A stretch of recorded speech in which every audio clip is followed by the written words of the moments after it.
Assalomu alaykum hammaga. Mana Xudo xolisa bugun Qibiraydagi obyektimizda yangi olma ko'chatlarini ekishni boshlab oldik. Bu yoqda Xudo xolisa MM106 payvandligida stalbas sistemasiz Pink Lady Rose Glow va Granny Smith ko'chatlarini ekyapmiz.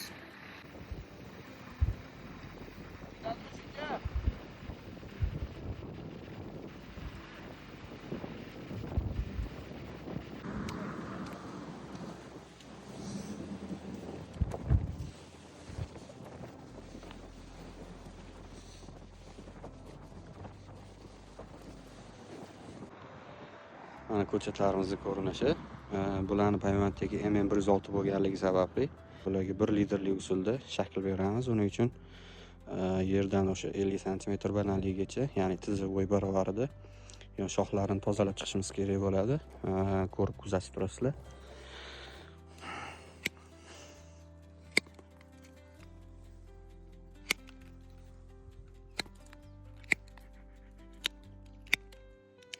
Nimaga bu shoxlarni oldik? Kelajakda betlarda begonotlar o'sganda betlarga begonotlarni o'ldirish uchun gerbitsidlar sepiladi. O'sha gerbitsidlarga bu shoxlar shundoqcha turgan vaqtida bularni bariga gerbitsid tegib ketadigan bo'lsa, tanasini quritib qo'yadi.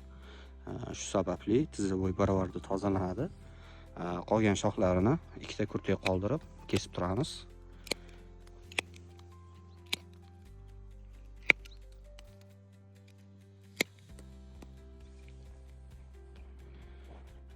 Endi buni bo'yini 90 sm balandlikda taxminan shu atroflardan kesamiz.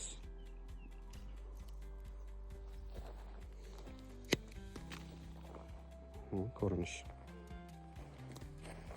shu tartibda kesiladi. Keyingisini bittasini ko'rsatib beraman. Birinchi qoida tegini tozalaymiz. 50 sm gacha.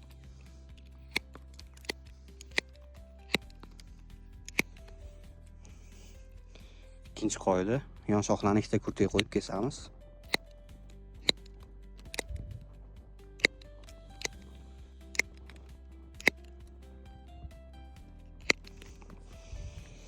Uchinchi qoida, 90 sm balandlikdan kesamiz. Litrga yaqin joyda qolgan yon shoxlarni tagidan olib tashlaymiz.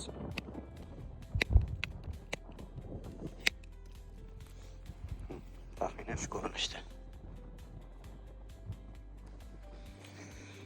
Kelajakda mana shu kurtagimizdan liderimiz o'sib chiqadi.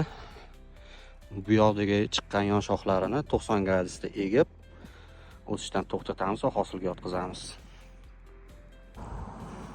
Mana bu tomonda o'sha yangi ekilgan ko'chatlarga kapelin shlangni tashlash qaysi tartibda tashlanadi? Mana shu daraxt radi bo'ladigan bo'lsa, bu tomonidan ham kapelin shlang tashlanishi kerak.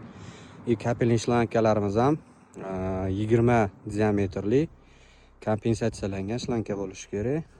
Bularning emitterlari, ya'ni o'sha tomizg'ichlari, suv tomadigan teshiklari har 50 sm da bo'lishi kerak.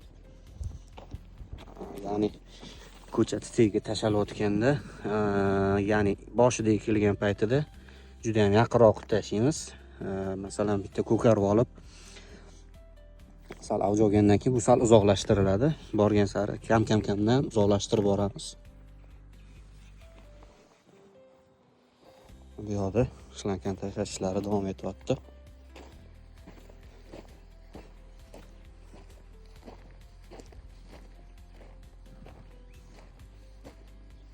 Shu tartibda bo'ladi.